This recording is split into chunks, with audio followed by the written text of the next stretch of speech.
মাইন্ডসরা, দুবাইয়ের গরমে থেকে আর কাজ নেই। চলো দীপান্বিতার সঙ্গে আজকে জার্মানিটা ঘুরে আসি। জার্মানির একটা জায়গায় যাব আজকে, গার্মিশ পার্টেনকার্সেন গর্জ, বাংলায় যাকে বলি আমরা গিরিখাত। দুটো পাহাড়ের দেয়াল ফাটিয়ে একটা নদীর মতো ঝর্ণা বয়ে গেছে সাংঘাতিক আওয়াজ করে, সেইখানে ঘুরে বেড়াবো।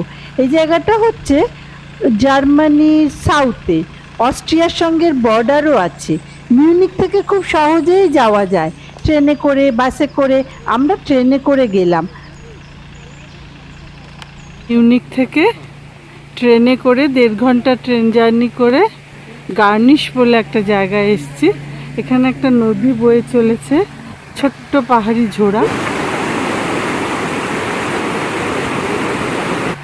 সেইটা পাশ দিয়ে একটা গর্জ, সেই রাস্তাটা দিয়ে আমরা হেঁটে চলেছি। দুপাশে সবুজ গাছ, সামনে বরফ মোড়া পাহাড়।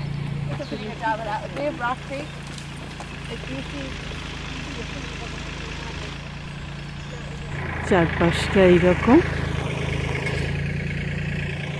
এখানে সব লগ হাউস, গাছের গুড়ি কেটে কেটে সব রেখেছে। এখানে এদের বিজনেস। এইটা 20 মিনিট বলছে এই রাস্তাটা হাঁটা, আমাদের জন্য কত মিনিট জানি না, কিন্তু ভারী সুন্দর রাস্তা। হাঁটতে হাঁটতে মনে হচ্ছে কোনো অসুবিধাই নেই, অনেকক্ষণ হাঁটা যায় এরম রাস্তায়। মিউনিক স্টেশন থেকে 1 ঘন্টা 15 মিনিটের মধ্যে আমরা পৌঁছে গেলাম।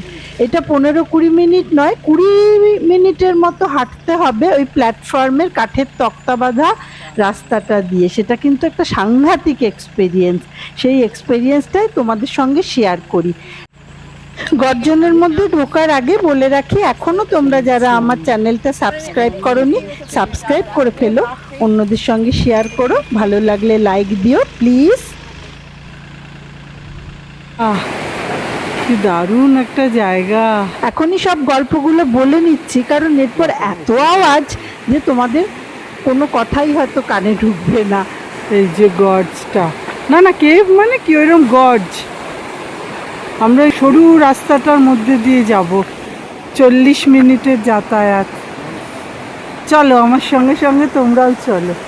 এইটা প্রায় 700 মিটারের মতো লম্বা একটা গর্জ, হাঁটার রাস্তা আছে। এই যে দরজা দিয়ে ঢুকলাম, টিকিট কাটলাম, টিকিট কেটে এইবার ঢুকছি আমরা।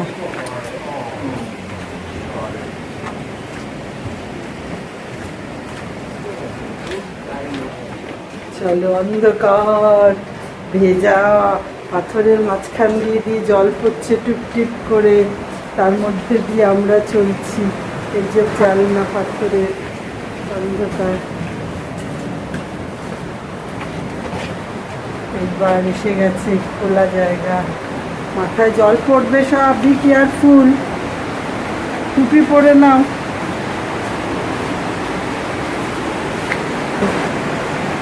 এইরকম একটা সরু রাস্তা আমরা চলছি।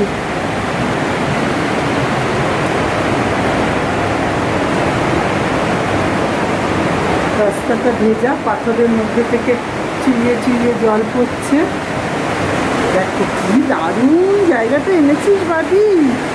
নৌকু পাহাড়, পাহাড়টার ওপরটা দেখতে পাচ্ছি না, আকাশ দেখতে পাচ্ছি না মোটামুটি। আর এই দুটো পাহাড়ের মাঝখান দিয়ে, দুপাশে এরকম পাহাড়, উঁচু পাহাড়, আকাশটা দেখা যায় না, মাঝখান দিয়ে নদীটা বয়ে চলেছে বিশাল আওয়াজ করে। আর তার মাঝখান দিয়ে সরু একটা ভেজা ভেজা কাদা কাদা পথ, মাথায় জল পড়ছে পাহাড় থেকে চুইয়ে। দারুণ একটা রাস্তায় আমরা চলেছি, দারুণ এক্সপেরিয়েন্স এটা। ছবি তুলতে না, কিন্তু এমন দারুণ, আমি ছবিটা না তুলেই পাচ্ছি। ওপর থেকে জল পড়ছে, পাশ থেকে জল পড়ছে, দুপাশে উঁচু পাহাড়, মাঝখানে ভেজা বৃষ্টি ভেজা রাস্তা। কি সাংঘাতিক এক্সপেরিয়েন্স।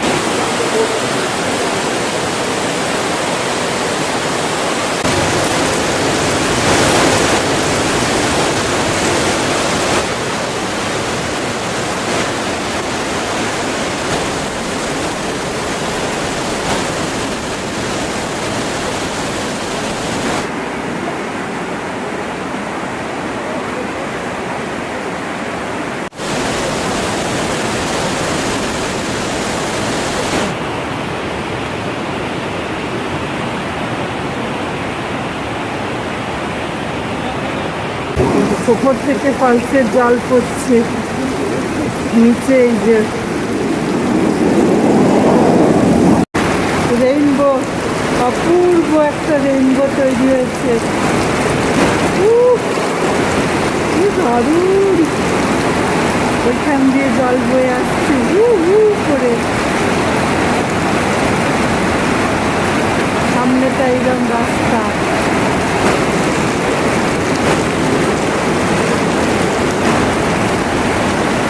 গর্জন কথাটার আক্ষরিক এবং সব রকম মানে বোঝা যাচ্ছে। গর্জন কাকে বলে? এই যে একটু আকাশ দেখা যাচ্ছে, আমি তোমাদের দেখিয়ে দিলাম আকাশ, দুটো পাহাড়ের মাঝখানে লাইট দিয়েছে। হ্যাঁ, এখানে আবার মাদার মেরি যীশু খ্রিস্টকে কোলে নিয়ে গর্জন শুনে। শীতকালে না সব জমে বরফ হয়ে যায়। আমরা তো মে মাসের থার্ড উইকে এসছি, দেখতে পাইনি সেটা, কিন্তু ছবিতে দেখলাম। বাবা, নেচারের যে কত রূপ, আর তারা যে সব কি দারুণ দারুণ সুন্দর, দেখে দেখে তো আশ মেটে না এই যে এইরকম শীতকালে।